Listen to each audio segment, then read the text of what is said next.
세상의 한 자리에 생각하며 붉은 산속에 예수 구원을 받아 모든 사람 내 맘같이 한란선시 기도하고 진심으로 사랑하세 사랑을 주님 앞에 밤같은 생각 받쳐서 즐거구나 주님만 힘써서 우리 하나님 걸어간소 제자들의 애를 씻을 남성계를 정해도 목소리에 오르셨네.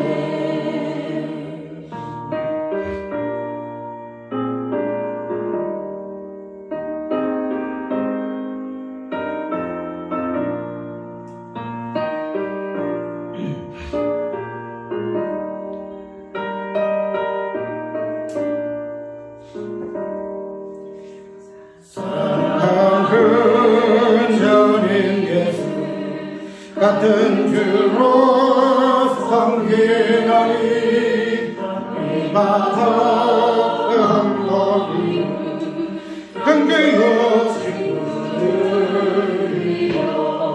한번같이 신비하고 마음으로 하나의 열을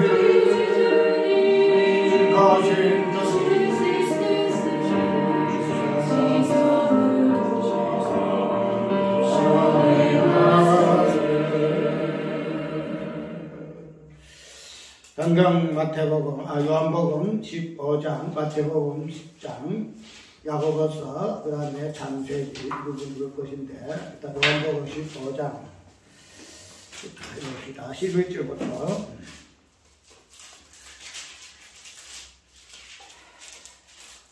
내가 이것을 너희에게 이르면 내 기쁨이 너희 안에 있어 내 기쁨을 충만케 하려 함이니라. 내 계명은 곧 내가 너희를 사랑한 것 같이 너희도 서로 사랑하라 하는 이것입니다. 사람이 친구를 위하여 자기 목숨을 버리면 이에서 더 큰 사랑이 없나니 너희가 나의 명하는 대로 행하면 곧 나의 친구라. 이제부터는 너희를 종으로 하지 아니하니 종은 주인이 하는 것을 알지 못함이라. 너희를 친구로 하였노니 내가 내 아버지께 들은 것을 다 너희에게 알게 하였습니다. 이제 저희가 시간에 뒤에 부분을 인용하긴 하고 일단 문자 보낸 거 한번 확인을 해봐요. 문자 보내니까 카톡으로 보냈기 때문에 그 내용이 그 안에 있어요. 보고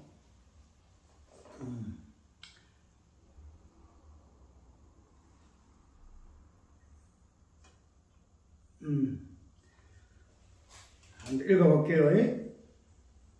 제목이 상관관계와 역학관계에서의 구원인데 중심은 모든 만물의 존재와 그 의미는 서로의 관계를 통하여 형성되어지고 실체화되어진다.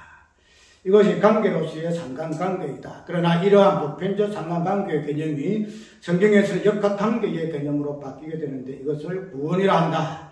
이러한 역학관계의 개념이 가족관계로, 친구관계로, 가족관계로 마태복음 10장에 있는 가족관계, 그 다음에 친구관계로 요한복음 15장에 본문 읽었던 그 본문으로, 그 다음에 믿음과 행위의 관계로 야고보서 2장에 있는 그러한 관계로 설명하고 있음을 마지막 성부와 성자의 본질적 관계를 통하여 살펴볼 것이며, 핵심은 상관관계와 역학관계를 관계의 본질로서 드러내는 개념이 무엇이냐이다.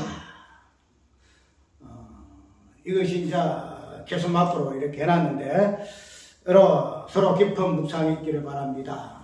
우리 친구들하고 이렇게 보내는 것을 같이 다 보냈어요. 그런데 오늘 오후 예배를 오전에 이어서 간단하게 하고 오후 예배는 시간상 없어요. 여러분들이 같은 내용이지만은 좀 일찍 시작했기 때문에 이 부분을 조금 길더라도 오후 예배의 어떤 부분까지 이렇게 연결해서 하는 것으로 우리가 이해하길 바랍니다. 저번에 이러한 관계에 대한 개념 자체를 우리가 어디에서 출발했지요?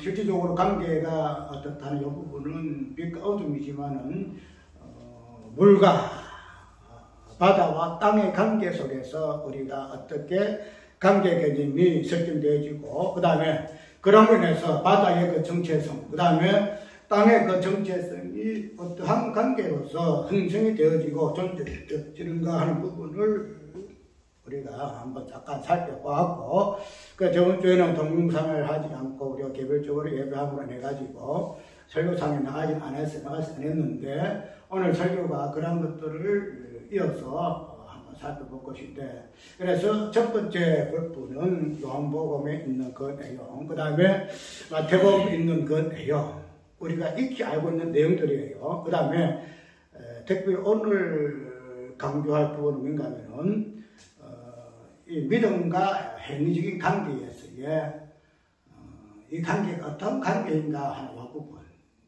우리가 이때까지 믿음과 행위적인 이 부분을 상대적으로 보았다는 거죠. 그런데 이 관계가 우리가 기존 그 통념에 의해서 잘못되어져 있는 부분들이 있기 때문에 이것을 이야기를 좀 하고 싶어요. 본질적인 부분에서. 그래서 믿음과 행위가 과연 무엇인가 하는 부분, 이 관계의 설정을 통해서 한번 살펴보고, 이런 부분들은 그 관계에 본질되어지는 성부와 성자의 관계에서의 무엇이 중심으로 해가지고 관계가 형성이 되어지고 이루어지는가 하는 부분을 살펴보려고 그래요. 어쨌든 오늘 이 관계의 개념을 우리가 살펴보는데, 이 관계라는 것은 쉽게 말해서 첫 번째는 어떻게 나와요? 상관이 없다. 상관이 없다. 그 다음에 나가는 것이 상관이 있다. 그 다음 나가는 것이 역학적 관계다.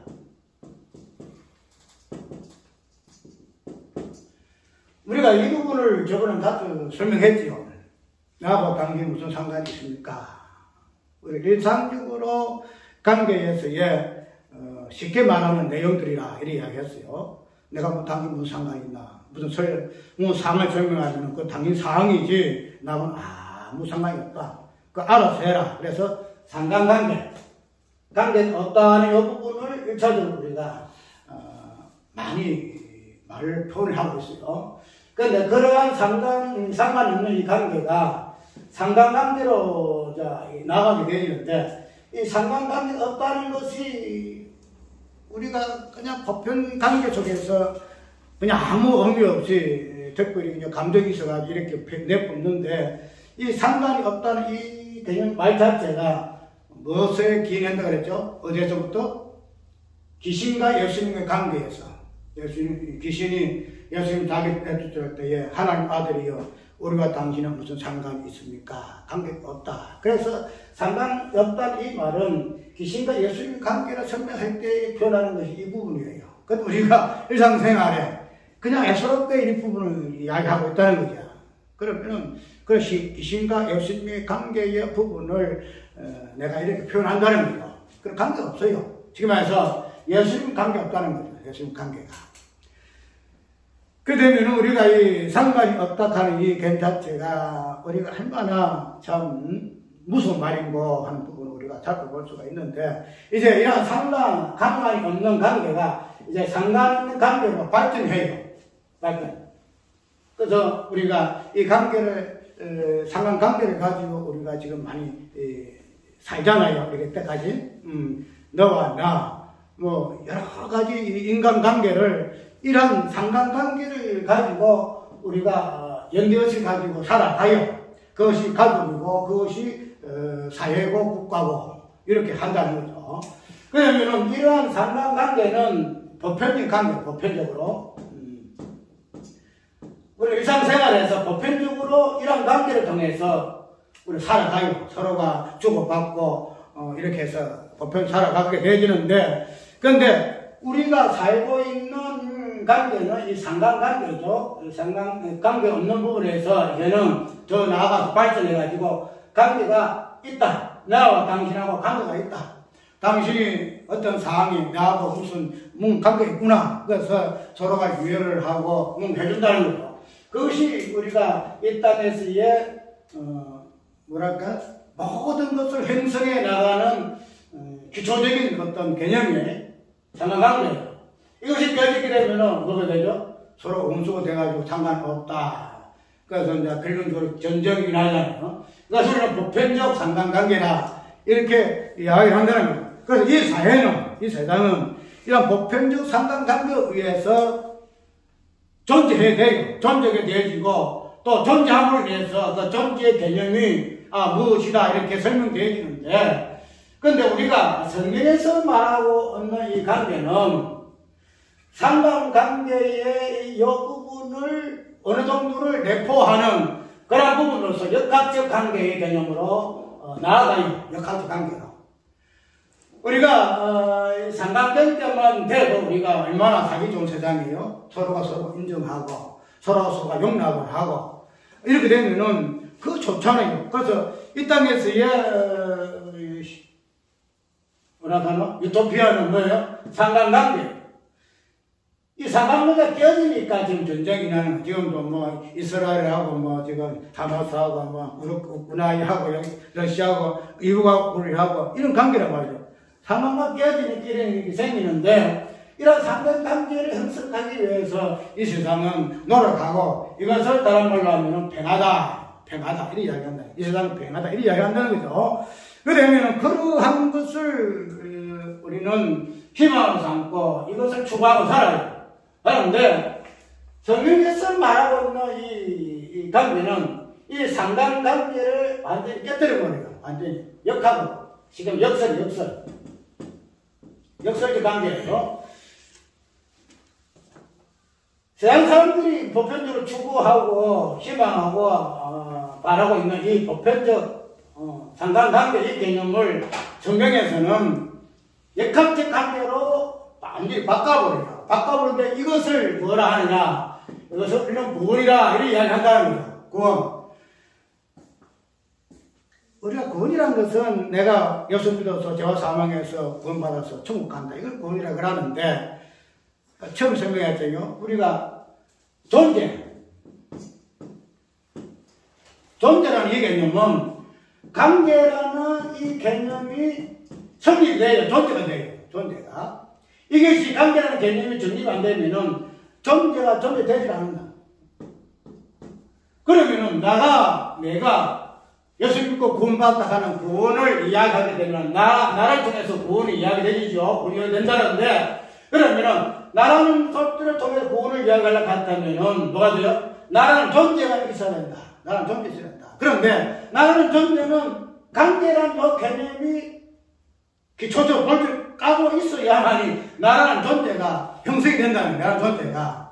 그러면 나라는 존재가 형성이 되지 아니하는데 내가 구원받았다, 구원 못 받았다, 이 자체가 아무 의미 없다는 거죠. 그래서 우리가 너무 성경을 볼 때에 단순하게 그냥 문자적으로 성경의 본문에 의해서 이것만 가지고 성경을 이야기를 하고 있거든요.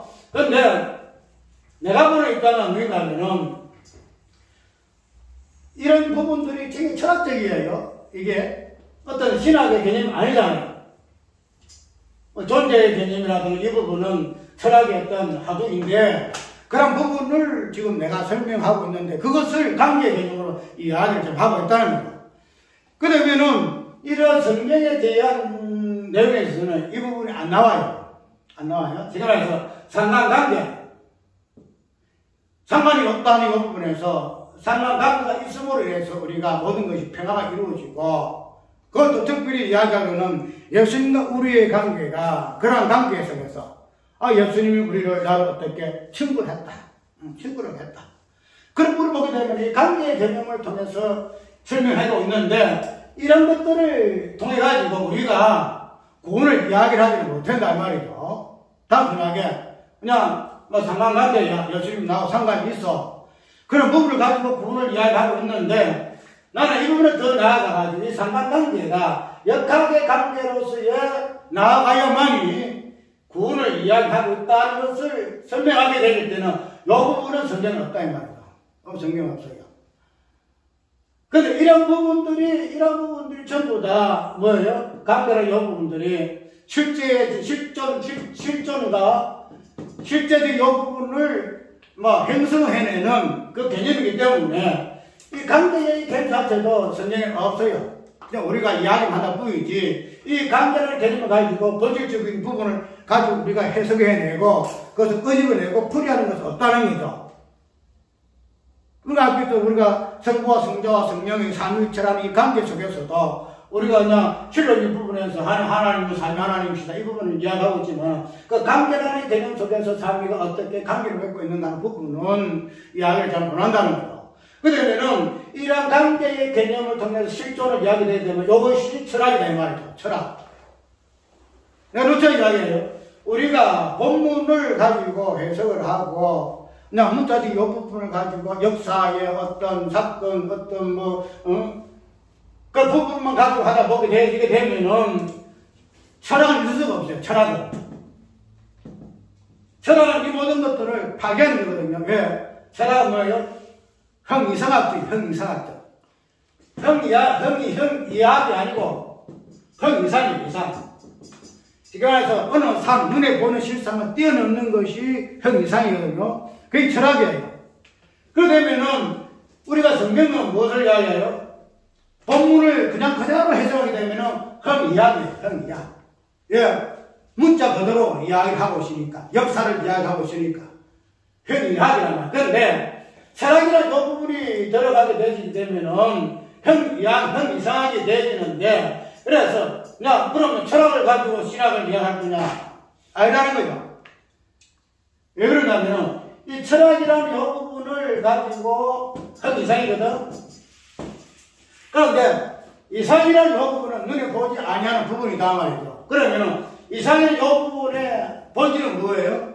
우리 이 땅에서 눈에 보지는 세상에서의 눈에 보지 아니하는 어떤 이상이 아니고 이 땅에 있는 어떤 실체에서의 뛰어남, 즉 창조전의 그 세계, 우리의 어떤 창조 후의 세계에서는 볼 수 없는 그러한 상으로서의 본질은 창세전에 그 세계가 이상이다 이 말이죠. 그러면은 철학이라는 것은 근본적으로 이 땅에서의 눈에 보지 아니하는 어떤 이상을 추구하는 개념이 아니고 뭐예요? 이 땅의 개념이 아니고 이 땅에 없는 창조 전의 세계의 어떤 이상을 찾아보는 것이 철학의 궁극적인 목적이에요. 그걸 우리는 철학의 개념이 뭔가를 모른다 이 말이죠. 이 땅에 철학을 공부하는 사람이나 철학을 연구하는 사람이나 철학을 논하는 사람들의 그 태도가 이 땅에 눈에 보이는 세계에서의 눈에 보지 아니하는 어떤 상을 쫓는 것이 철학이라 생각을 하고 철학을 공부한다는 거죠. 그게 잘못됐다는 거야. 왜 그런가 하면 눈에 보이는 세계에서의 눈에 보지 아니하는 이상은 결국은 눈에 보이는 이상이 수밖에 없다는 거지. 너는 왜 가해? 어려워도 어쩔 수 없어요. 어려워도.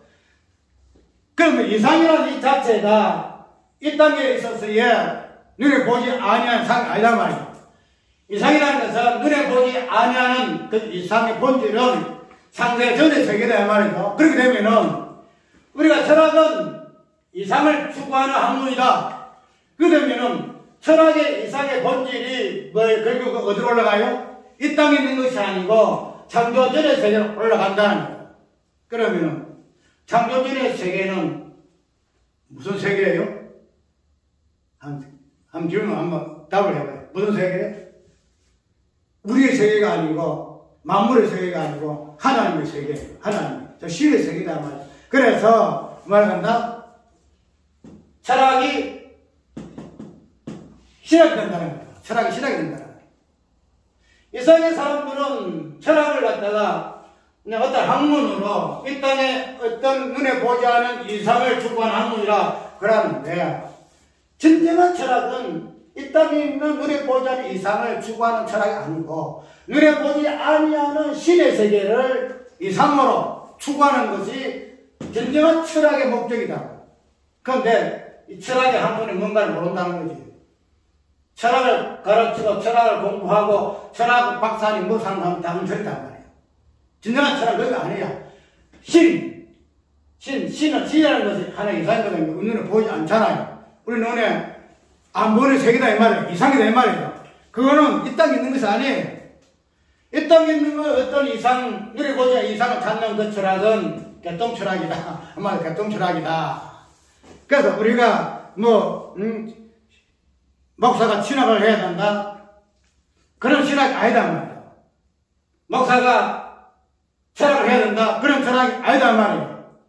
목사가 철학을 해야 된다 하고 설교에서 철학을 이야기한다 하는 거 이야기하게 되면은 성경에서 목사가 신학만 이야기하고 성경 말씀을 이야기하지 왜 신학을 이야기하고 철학을 이야기하노? 이렇게 이야기할 수밖에 없는데, 그래 거기 철학이라는 개념이 진정한 무엇을 의미하는 걸 모르기 때문에 왜 성경은 본문을 이야기하지 않고 철학을 이야기하노?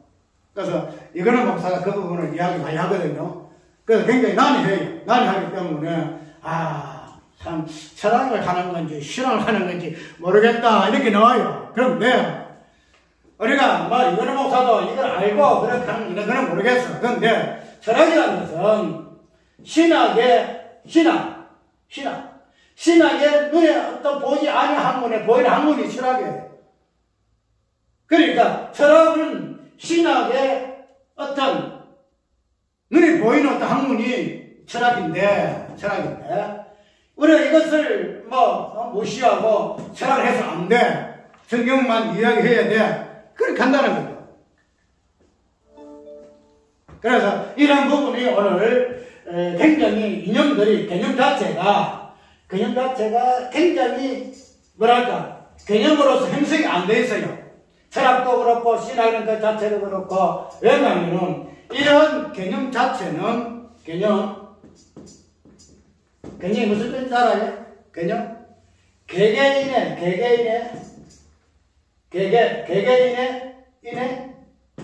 어떤 정체성을 개념이라고 그래요. 우리가 무슨 말을 해도 그 개념이 있잖아요. 개념이 있는데 이 개념에서의 뜻 자체가 그 어떤 단어 속에서의 그 정체성을 개념이라 이렇게 이야기한다는 거예요. 그런데 이런 개념 자체가 형성이 안 돼 있다는 말이에요. 아까 분 자체도 형성이 안 돼 있어요. 분이 무엇인가도 형성이 안 돼 있다는 거예요. 그 우리가 다시 살을 때 정리를 좀 해야 돼요. 정리를 해야 되는데 이런 부분에서는 어쩔 수 없는 것이 우리가 이 땅에서의 눈에 보이는 부분만 가지고 신학을 하고 거리를 했기 때문에 이런 부분들이 정확하게 개념 자체가 형성이 안 돼 있다. 어느 정도는 형성되지만은 이 땅에 있어서의 이상을 가지고 철학을 가지고 신학을 가지고 그것을 정리하고 해석했기 때문에 그런 것에서 나오는 개념 자체가 정확하지 않다. 많이 부족하다. 이 부분을 우리가 한번 이해를 하고 이것을 다시 정립하는 새롭게 재해석하는 이 부분이 있어야 할 것이다. 내가 왜 이제는 유튜브 안 올라가기 때문에 사적인 부분 이야기하는데 왜 이 이야기를 하는가 하면은 요한이가 이 부분을 하게 되더라도 이제 좀 더 이 부분을 자기는 일반 신학에 안 휘둘린다 이렇게 이야기를 하는데, 그런데 안 휘둘리게 하려고 하면은 내가 알고 있는 이 성경의 어떤 본질 부분 학과의 뿔을 박아야 돼. 그렇지 아니하면은 사람은 어떤 동물이에요? 사람은 환경의 동물이야.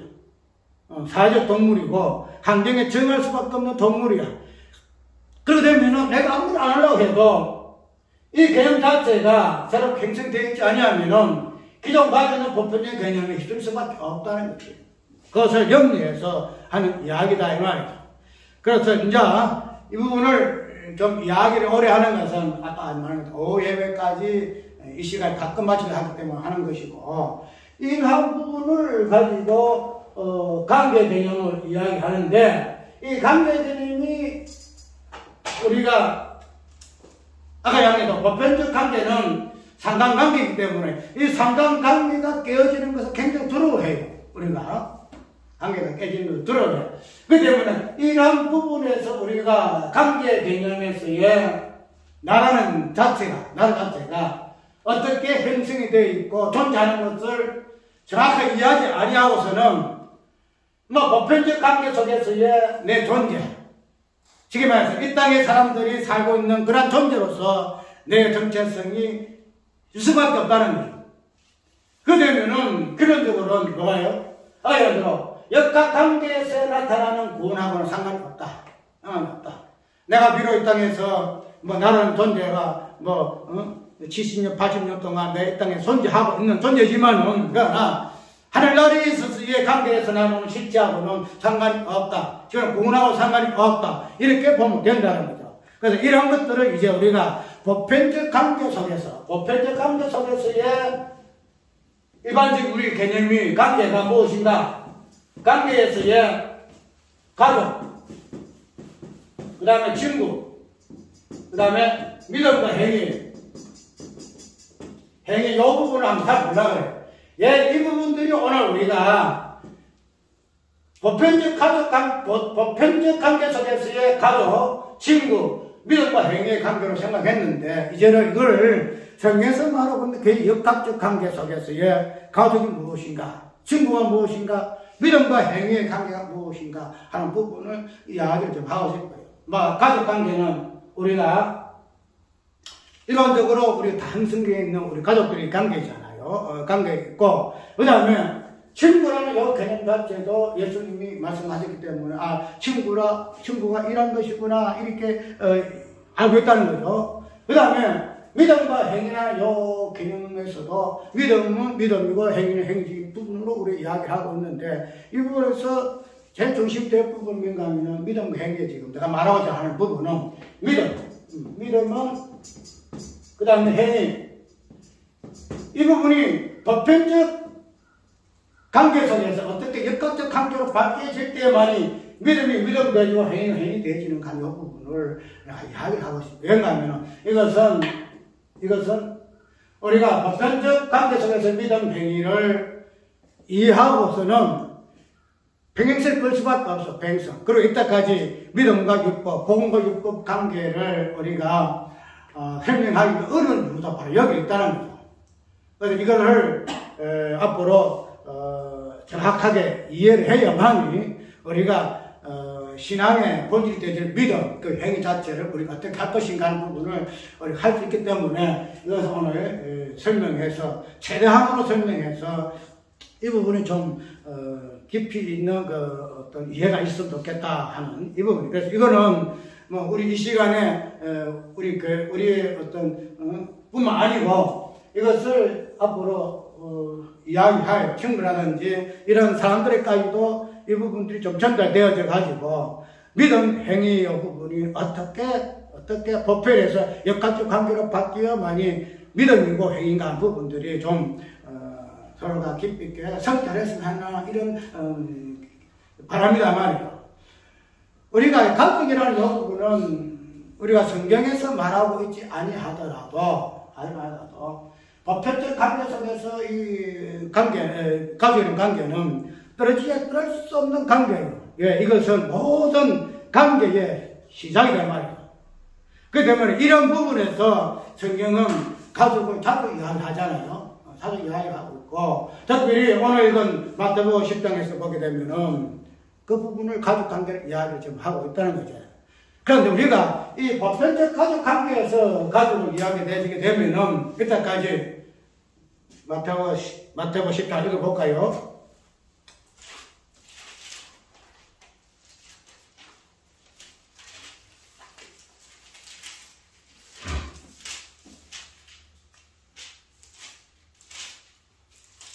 10장 34절 내가 세상에 화평을 주러 온 줄로 생각지 말라. 화평이 아니요 금을 주러 왔노라. 내가 온 것은 사람이 그 아비와 딸이 어미와 며느리가 시어미와 불화하게 하라니 사람의 원수와 자기 집안 식구리라.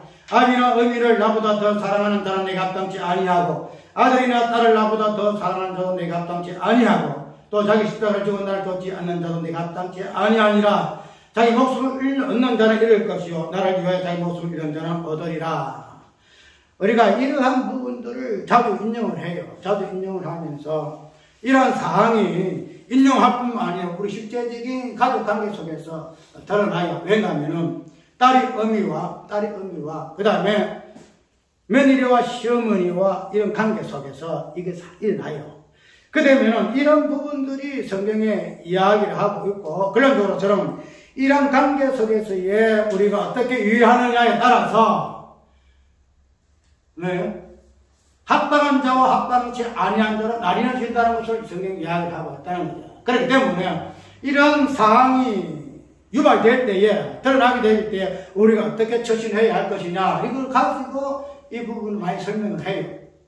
그런데 우리가 이 가족 관계에서의 쉽게 말해서 딸이 어미와 불화를 한다, 원수가 되어졌다 이렇게 보게 될 것 같으면은 성경에서는 그런 것들이 사실로 이야기를 하고 있거든요. 단순하게 딸이 어미와 며느리와 시어머니가 싸움이 일어나고 원수가 된 이 자체를 우리가 원해서 그 상황이 이렇게 발전해가지고 그런 관계가 설정되어 그런 상황이 발생했다 이렇게 생각을 많이 해요. 그런데 예수님이 말하고 있는 이 가족 관계에 있어서는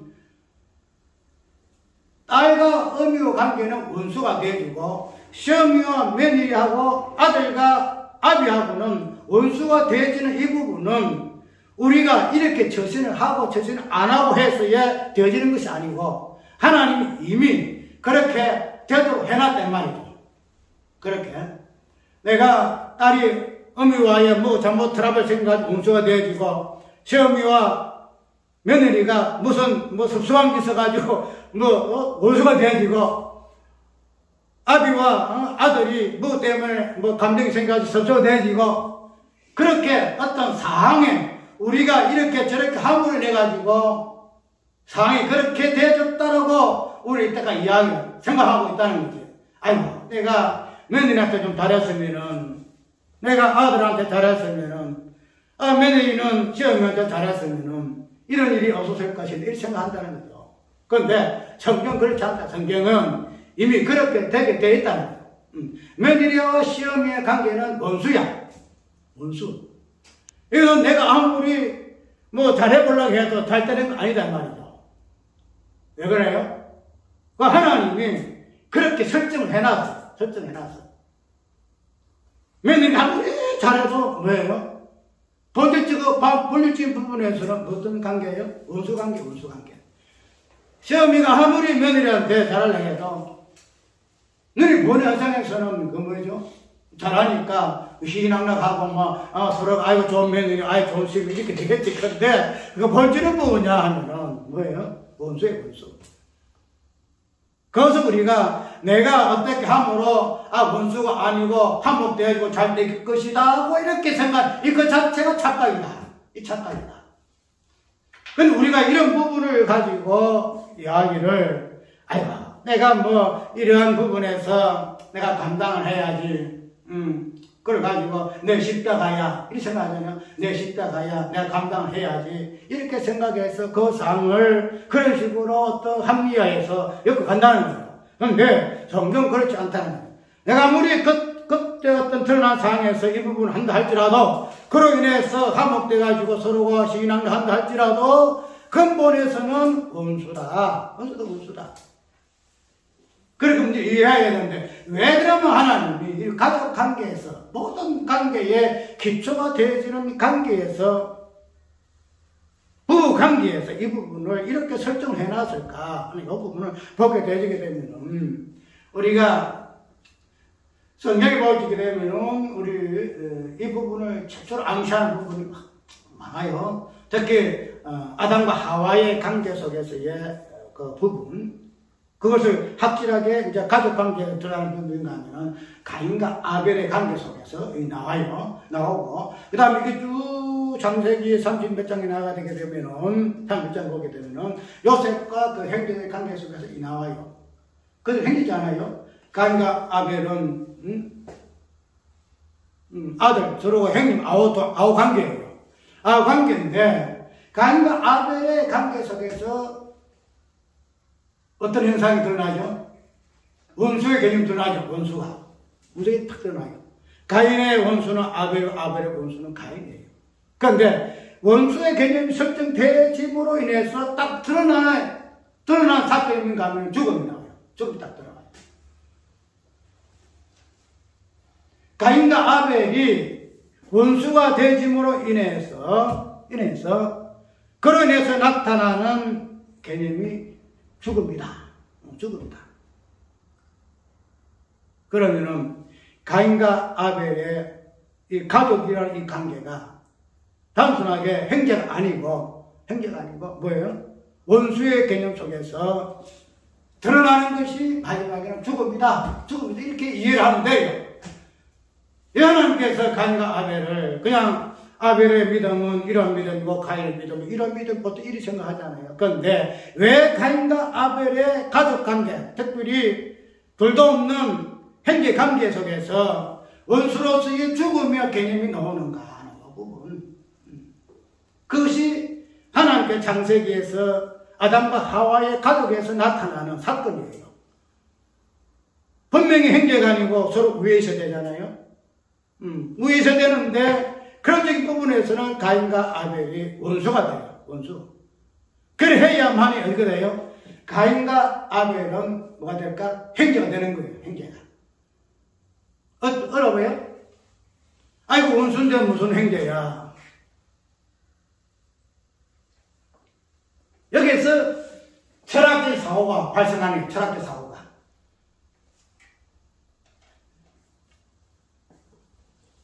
어쨌든 아벨과 가인의 어떤 관계 속에서 이 형제라는 이 관계가 원수의 개념으로서 죽음이 드러나게 되지는데 이 원수와 죽음이라는 이 사건을 통해서 가인은 가인 되어지고 아벨은 아벨 되어지고 그래서 가인과 아벨은 형제라는 가족이라는 개념이 설정이 되어져요. 이것이 이제 창세기에 37장에 나아지게 되면은 요셉의 행적이 어떻게 되죠? 요셉을 애국을 팔아요. 판다는 것 자체가 죽이는 거 똑같거든요. 똑같은 12행제 중에서도 원수의 개념이 발생하고 뭐가 돼요? 그로 인해서 죽음의 사건이 발생한다 이 말이죠. 오늘 우리가 예수님이 마태복음 10장에 말씀하고 있는 그 이유도 여기에 시어머니와 며느리에게 왜 원수가 되게 하시느냐. 그것은 보편적 관계 속에서의 어떤 개념으로 봐서 안 된다는 거죠.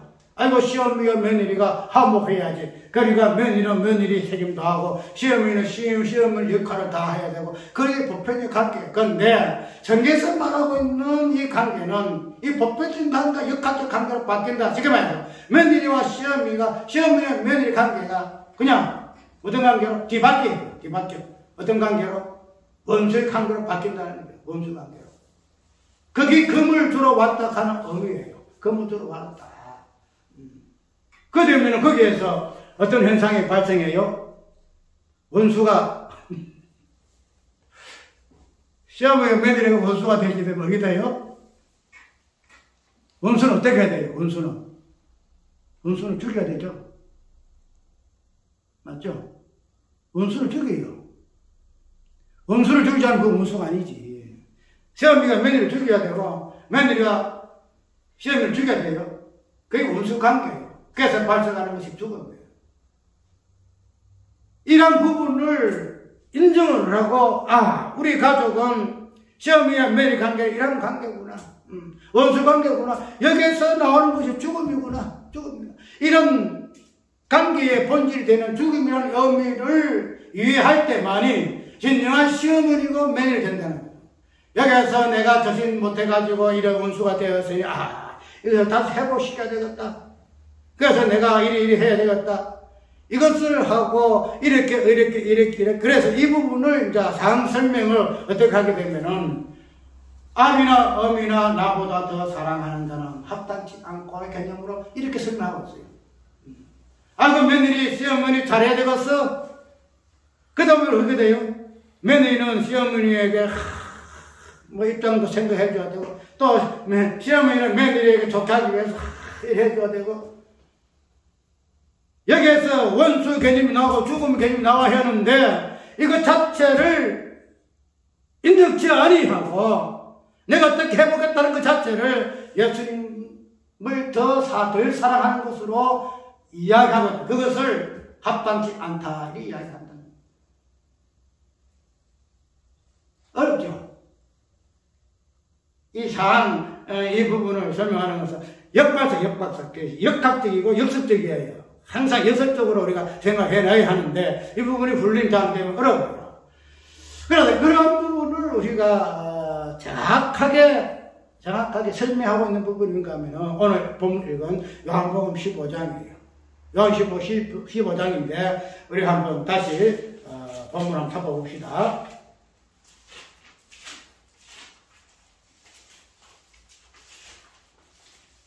자, 15장 몇 절을 있었지? 11절이겠죠? 15장 11절. 12절. 내 계명은 곧 내가 너희를 사랑한 것 같이 너희도 서로 사랑하라 하는 이것이니라. 사람이 친구를 위하여 자기 목숨을 버리면 이에서 더 큰 사랑이 없나니 너희가 나의 명하는 대로 행하면 곧 나의 친구라.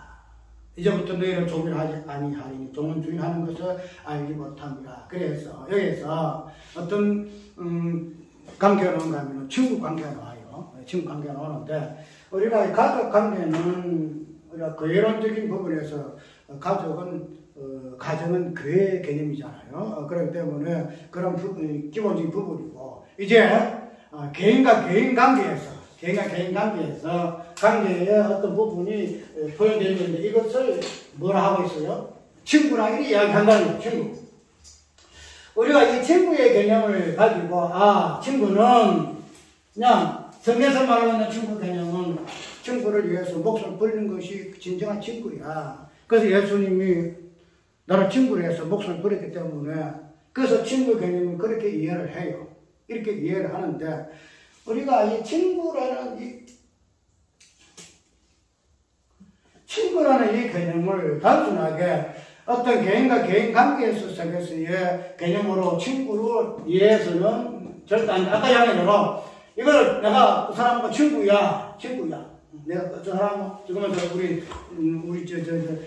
연덕변명 이정구 장로 친구지? 이정구 장로 나하고 친구야. 이렇게 이야기한다는 거야. 그러면 친구라는 서로 상대성에서 저는 그 사람이 나한 친구고 나한테는 이종구 장로가 친구고 이종구 장로 입장에서는 내가 친구 될 말이야. 그래서 친구는 뭐냐면 상관관계였죠. 지금 상대성. 제 친구도 내가 자기 친구 내고 나도 그 친구가 친구 된다는 거죠. 그러니까 친구는 상관관계. 그런데 우리가 알고 있는 이 친구 개념을 그렇게 이해를 했다는 거죠. 그런데 역학적 관계 속에서 이 친구 개념을 이해하게 되게 되면은 이 친구 관계가 어떻게 돼요? 원수가 된다는 거죠. 친구가 친구로 이렇게 되게 되면은 뭐가 돼요? 그게 보편적 일반 사람들이 말하는 관계. 우리가 친구로서 오래 살려고 하면은 뭐 술 친구도 있고 돈 친구도 있고 뭐 배경 친구도 있고 다양하게 친구 관계를 설정하잖아요. 그런데 그런 것들을 유지하기 위해서 어떻게 돼요? 굉장히 신경 써야 되고 이해해 줘야 되고 이래야 된다는 거죠. 그런데 그 부분이 깨어지게 되면은 어디에? 친구가 어디가 돼요? 원수가 된다는 원수가 돼요. 그러니까 이거를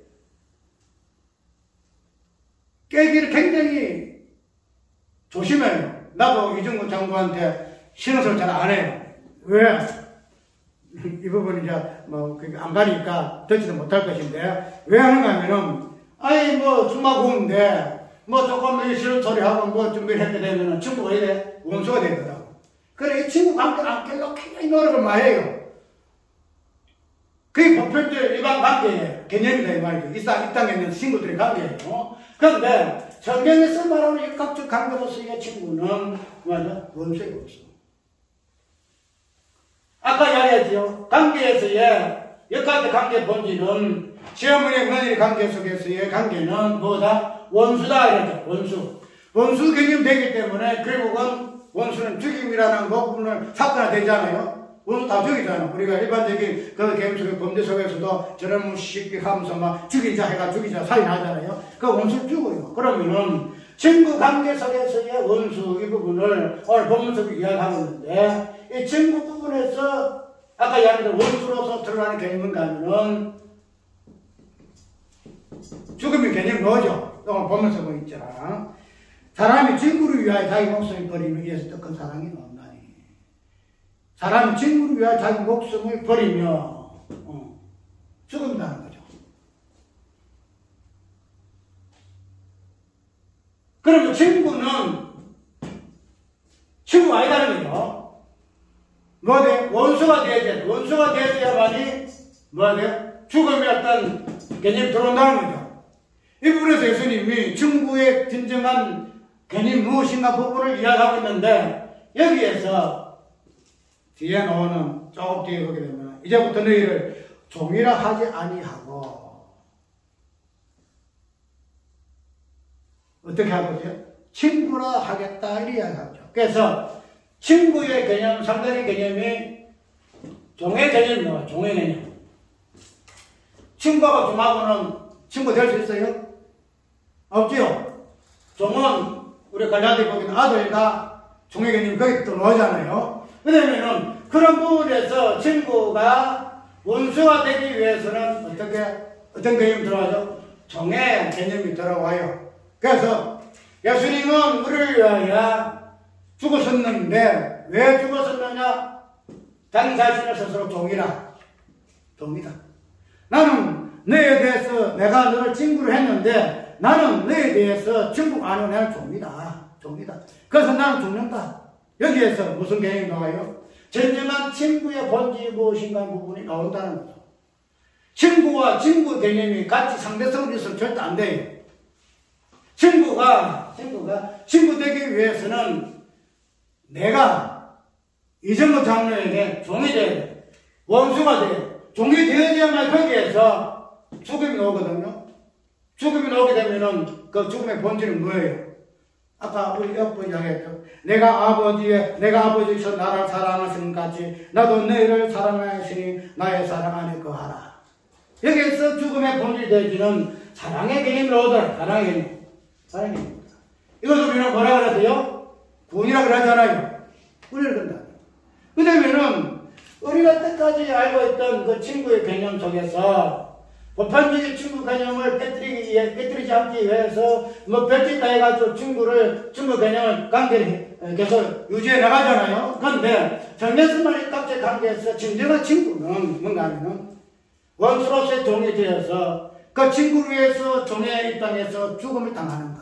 이것을 성경에서 말하면 친구고 구원이라는 사랑의 개념으로 이야기를 하고 있다. 이렇게 이해를 하면 된다는 거죠. 더 이야기하고 없고, 이제 그런 부분을 가지고, 아까 무엇을 이야기했다고 그랬죠? 믿음과 행함. 믿음과 행함이라는 이 부분이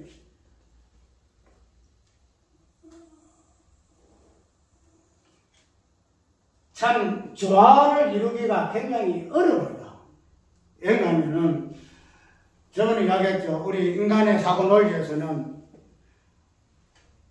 분리를 많이 하잖아요. 빛과 어둠을 이야기할 때 빛은 빛이고 어둠을 이야기할 때는 빛과 어둠을 하나로 합치는 것은 물리적으로서는 그 부분이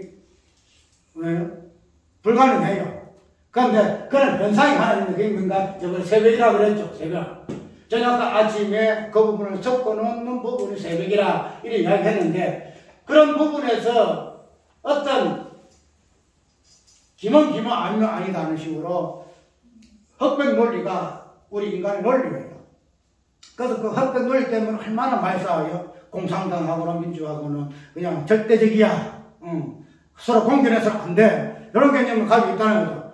그런데 이러한 흑백 논리의 이 개념 자체가 뭐예요? 신앙의 진짜 중심이 되어지는 믿음과 행함이라는 이 개념 속에서도 이 부분이 굉장히 많이 차지하고 있어요. 그래서 이게 두 부분이 하나 되잖아요. 믿음은 믿음이고 행함은 행함이고 이렇게 이해를 한다는 거예요. 그러면은 왜 우리가 이러한 사고방식에 익숙해하고 이것이 잘 안 바뀌는 한 부분은 우리 종교개혁 있잖아요. 종교개혁이라는 이 부분이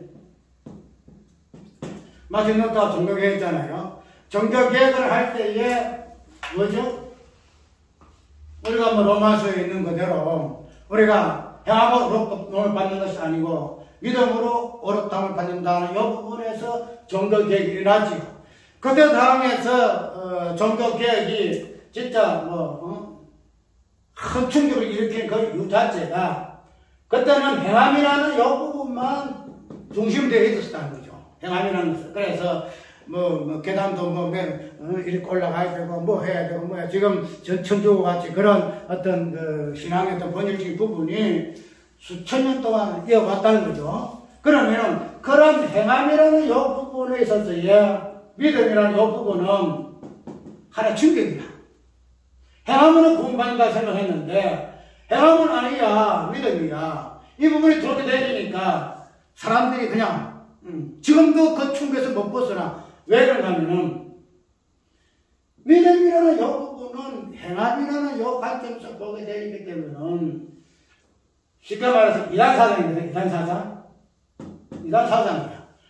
그런데 그러한 부분에서 믿음이라는 개념이 들어오게 되기 때문에 그때 상황이 어떻겠냐 말이야. 그때 상황이 우리가 이단을 접할 때에 어떤 그 내용을 들어게 되면 참 충격적인 내용이 많잖아요. 그런 충격적인 내용이 많은데 그와 같이 그때 당시에 종교계에 있어서의 행함에 반대되는 개념이 믿음이 들어올 때는 이거는 이단사상이에요. 이단사상.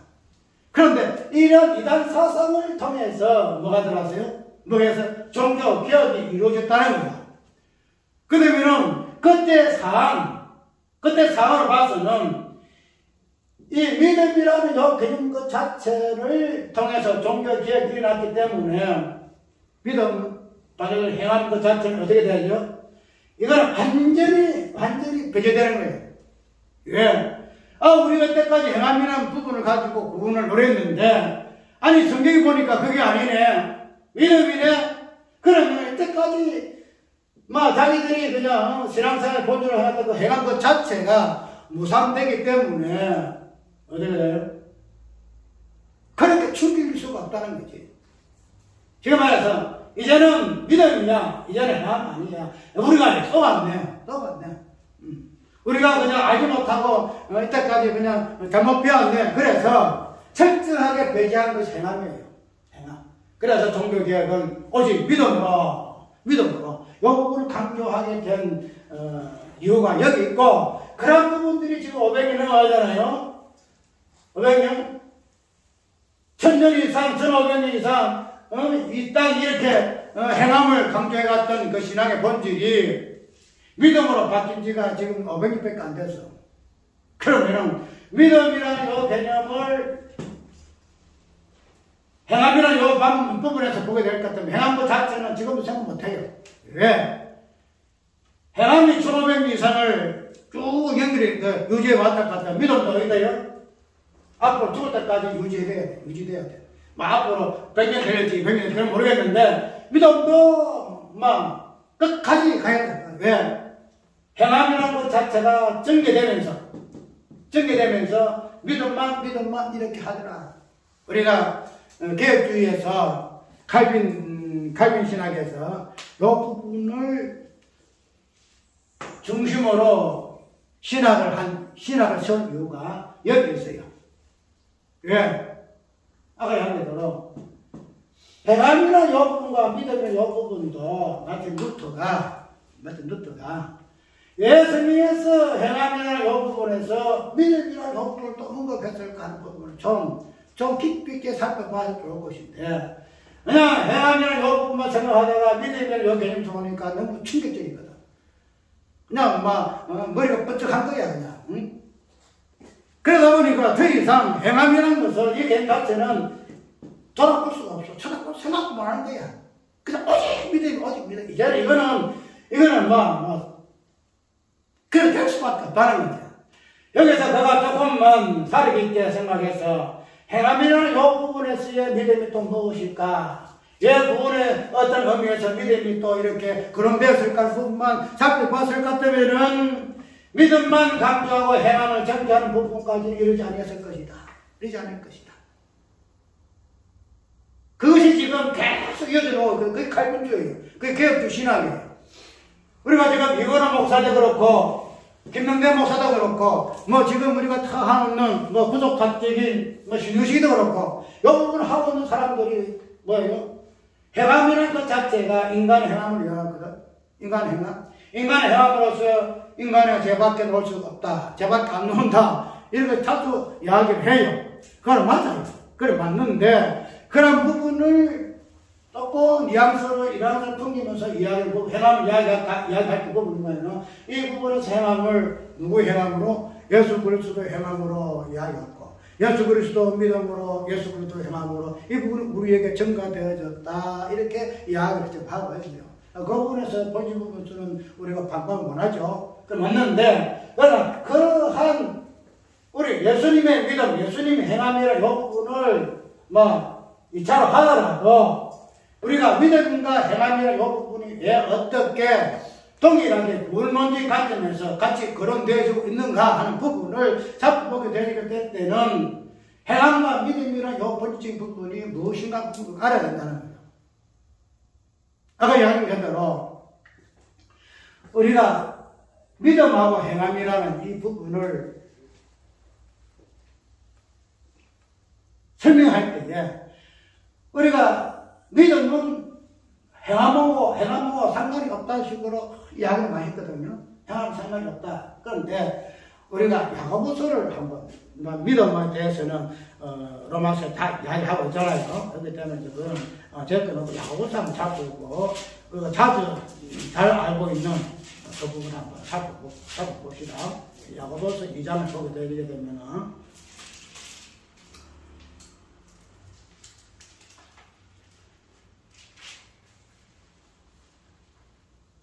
2장 14절 보게 되면 쭉 그 내용이 좀 나와요. 자, 그 다음에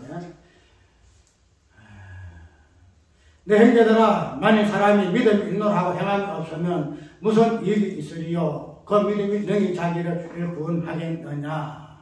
이렇게 쭉 믿음과 행함에 대해서 설명하고 있어요. 그 다음에 하여튼 사람아 행함이 없는 믿음은 믿음이 그것인 줄 알고자 하느냐? 그 다음에 21절 우리 조상 아브라함이 그 아들 이삭을 제단에 드릴 때에 행함으로 어렵다 하심을 받은 것이 아니냐. 22절 내가 보거니와 믿음이 그의 행함과 함께 일하고 행함으로 믿음이 온전케 되었느니라. 이렇게 지금 이야기를 하고 있잖아요. 우리가 이게 단순하게 믿음이라는 이 부분을 설명하기 위해서 행함이라는 부분을 설명하기 위해서 믿음이라는 어떤 개념을 같이 섞어서 이야기한다 이렇게 이야기하고 있는데 단순하게 행함을 수식하는 개념 속에서 믿음이 아니에요. 이거는 지금 말해서 행함이라는 것은 이런 것이야. 그래서 믿음이라는 믿음의 어떤 구원적인 부분을 설명하기 위해서 믿음을 이야기하고 있잖아요. 단순히 행함을 설명하는 의미에서 믿음을 이야기하고 있지 않다는 거죠. 무슨 말이냐면 행함을 이야기할 때 믿음은 이런 것이야 구원론의 관점에서 믿음으로 어떻게 구원받았기 때문에 믿음 이런 것이다라는 것을 설명하는 것이 아니고 행함이라는 이 부분을 본질적인 부분과 똑같은 개념으로 믿음을 이야기하고 있다는 거죠. 이것이 굉장히 중요해요. 단순하게 행함이 없는 믿음은 죽은 믿음이다. 그런 부분에서 행함을 이야기하는 것이고 믿음 행함의 어떤 부분을 가면서 이야기하는 것이 아니고 행함이라는 이 본질적인 부분이 믿음의 본질 부분과 어떻게 일치하는가 하는 부분으로 이야기를 지금 하고 있다는 거죠. 이거 말해서 믿음과 행함이라는 이 관계가 이때까지 우리가 보편적인 관계 속에서 보편적 관계라고 우리가 이해를 했죠. 그래서 믿음은 믿음이야. 그 관계 속에서 우리가 이해를 했다는 거죠. 믿음은 성경 로마서 정도로 믿음은 통해서 우리가 구원받는 데서 꼭 믿음이라는 부분을 가지고 구원을 원했다는 거죠. 그 부분을. 그 다음에 행함이라는 이 부분을 이야기할 때도 그 부분으로 우리가 이해를 하려고 했기 때문에 여러분 행함 그 자체가 뭐가 돼요? 전개될 수밖에 없다는 거죠. 행함 그 자체가. 행함이라는 이 부분을 단순하게 그냥 믿음이라는 사람의 관점에서 보게 되게 되면은 믿음만 설하고 있기 때문에 행함은 전체 받는 것이 마땅하죠. 예? 예. 행함 반대로 믿음이니까 행함은 전체 마땅해요. 그 다음에 행함이라는 이 부분을 생각하는 사람은 뭐가 돼요? 믿음이라는 이 부분이 전개되어야 돼요. 전개되어야 돼요. 왜? 아니 야고보서 봐봐요. 믿음이 없는 거 귀신 믿음 가지고 어떻게 구원받아. 아브라함도 행함으로 구원받아 하는데 왜 믿음은 고집해? 행함이야. 이렇게 할 수밖에 없다는 거죠. 지금 말해서 믿음은 믿음대로 행함은 행함대로 각자 입장에서 보편적 관계가 이렇게 설정되죠. 관계가. 내가 무슨 말하는지 이해돼요? 믿음은 믿음대로 행함은 행함대로 입장에서만 믿음을 이야기하고 행함을 이야기한다는 거죠. 지금 말해 친구의 개념 속에서 상대적으로 같은 동일한 친구야. 내가 중국과 중국 나가 친구가 되듯이 그래야 친구가 친구 되어지는 것이야. 이런 관점 속에서 믿음을 보고 행함을 봤다는 거지. 그런데 친구가 친구 되기 위해서 어떻게 되었죠? 친구가 종이 되어지야 한다. 종이 되어지야 한다. 그래야 여기에서 뭐가 생각해요? 죽음의 개념이 나오게 되고 사랑의 본질이 오더라. 이러면 우리가 믿음과 행함을 보편적 관계 속에서 우리가 이야기되게 되면 결코 믿음과 행함이 조화가 되지 않아요. 야고보서 말하고 있는 그대로 한마디로 귀신의 믿음이고 여기에서 나오는 건 뭐예요? 유대인의 행함이겠죠. 그런데 우리가 믿음이라는 행함 자체가 역학적 관계 속에서 하게 되게 되면은 행함이라는 이 개념 속에서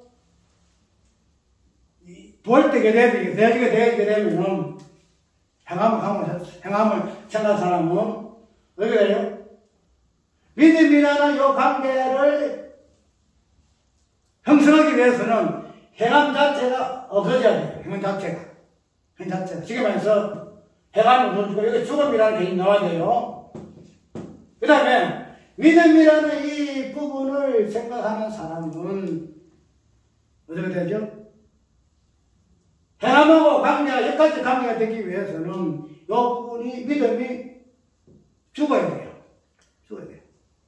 그렇게 되면은 행함이 죽으면은 믿음이 서고 믿음이 죽으면은 행함이 선다는 거죠. 그래서 믿음과 행함의 이 두 중심의 본질은 죽음이다. 친구가 친구를 위하여 죽는 같은 것, 죽음이 형성이 되길 때 여기서 믿음, 행함이라는 이 두 개념이 형성이 되긴다는 거예요. 그래서 행함을 생각하는 사람은 믿음에 대하여 죽어야 되고 믿음을 통해서 구원받고자 하는 자는 뭐가 돼요? 행함에 대해서 자기 자신이 죽어야 돼요. 지금 논리를 이야기할 때에 믿음으로 구원받는다 이렇게 주장하는 사람은 아니야. 행함으로 구원받아. 행함으로 신앙이 중심된 사람은 내가 신앙생활 행함으로 이렇게 해야 되겠구나 하는 사람은 어떻게 돼야지요? 행함 죽어야 돼. 그 다음에 믿음이 서. 그래서 믿음이 서요.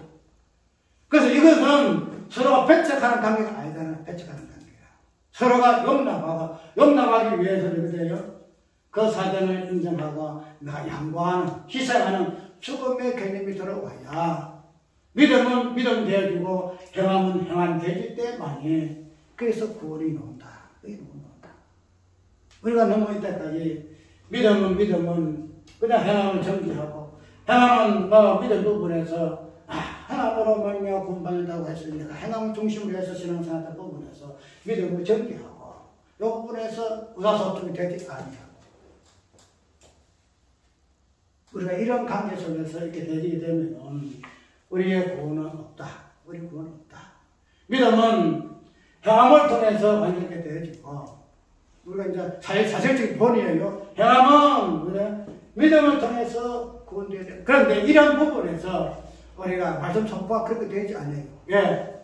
개혁주의 속에서는 뭐예요? 믿음은 강조하거든.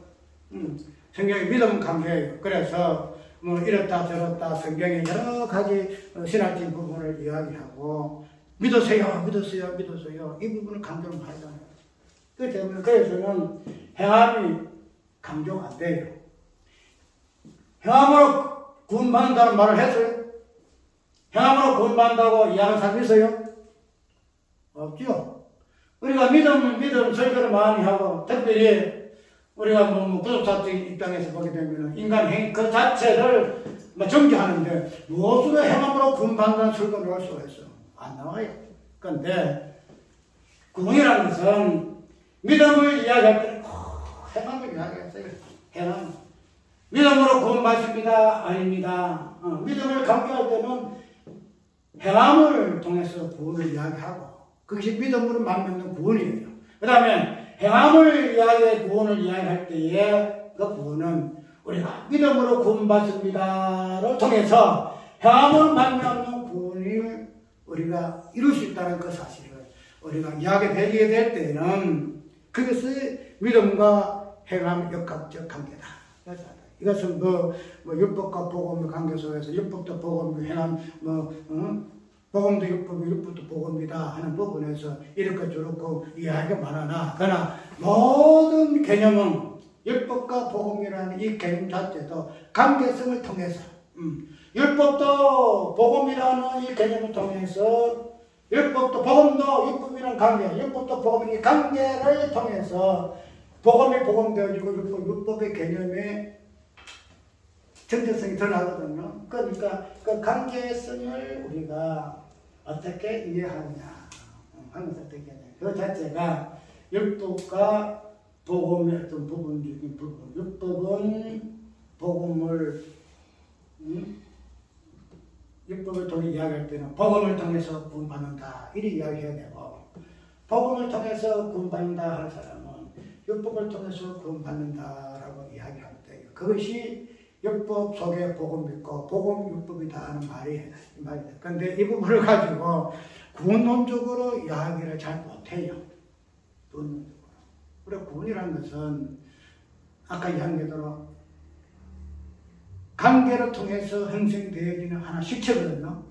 그 나라는 개념 실체. 내가 율법을 어떻게 유의하느냐, 내가 어떻게 복음을 어떻게 유의하느냐의 어떤 부분이 관계로서 들어가는 개념이 정립되기 때문에 여기에서 우리가 이 부분을 율법과 복음의 그 관계성에서 어떻게 서로가 관계되어 있는가 하는 부분만 알게 되어지게 되면은 그래서 나라를 통해서 마지막에 결론적으로 이끌어지는 그 구원의 개념을 우리가 이해할 수가 있다 하는 사실 꼭 기억하기 바랍니다. 어쨌든 오늘 한 시간 좀 넘었지만은 이 부분을 가지고 성경을 보는 부분, 특별히 눈에 보이는 이 세계에서의 어떤 이상을 가지고 철학을 논하는 것이 아니고 눈에 보지 아니하는 이상적인 관점에서 철학의 개념이 어떤 이상학적인 개념이 철학이거든요. 그렇기 때문에 눈에 보지 아니하는 세계 속의 이상 그 자체가 신에 대한 내용이다. 그 신학이더라. 그래서 철학, 그래서 나는 이 부분은 신철학이라고 해요. 신철학. 신학과 철학이 신학 따로 있고 철학 따로 있는 것이 아니고 신철학이 어떻게 하나 형성되어져 가지고 성경은 우리에게 증거하고 있는가 부분이고, 그래서 이런 모든 뭐 가정이라든지 친구라든지 또 믿음과 행위라는 그 부분의 어떤 역설적인 관계가 우리에게 무엇을 깨닫게 하는가 부분들은 결론적으로 예수 그리스도 아버지와 아들의 그 관계 속에서도 아버지가 아버지 되어지고 아들이 되어지는 것은 그 죽음이라는, 아버지가 죽어서서 아들이 되어지고 그런 흔적을 아들이 가지실 때에 아버지가 아버지 되어지고 아들이 되어지는, 그래서 그 부분이 죽음이에요. 성자의 그 죽음, 그 성자 하나님이 하나님 되심의 본질로서 우리가 이해를 할 수 있다는 거예요. 그래서 모든 관계가 우리 일상 중에서 나타나는 관계를 통해서 나 자신이 형성되어지는 것은 근본적으로 창조전에 하나님의 그 관계 속에서 성부와 성자의 그 관계성으로 인해서 성부가 어떻게 성부가 되어지고 성자가 어떻게 성자가 되어지는가. 만약 이 관계가 없으면은 나 진짜 이야기하지만 성부가 성부가 될 수 없고 성자가 성자 될 수 없으면은 성령 하나님 될 수 없으면 그게 무슨 하나님이에요? 그 하나님 아니지. 그래서 이 관계를 통해서만이 하나님도 하나님 되신다는 사실. 그걸 통해서 우리는 어떤 관계 속에서 본질은 죽음이다. 사실 꼭 기억하고 이제 우리의 모든 관계를 이런 관계를 통해서 성경에서 말하고 있는 구원의 즐거움에 참여한 우리가 되어야 할 것입니다.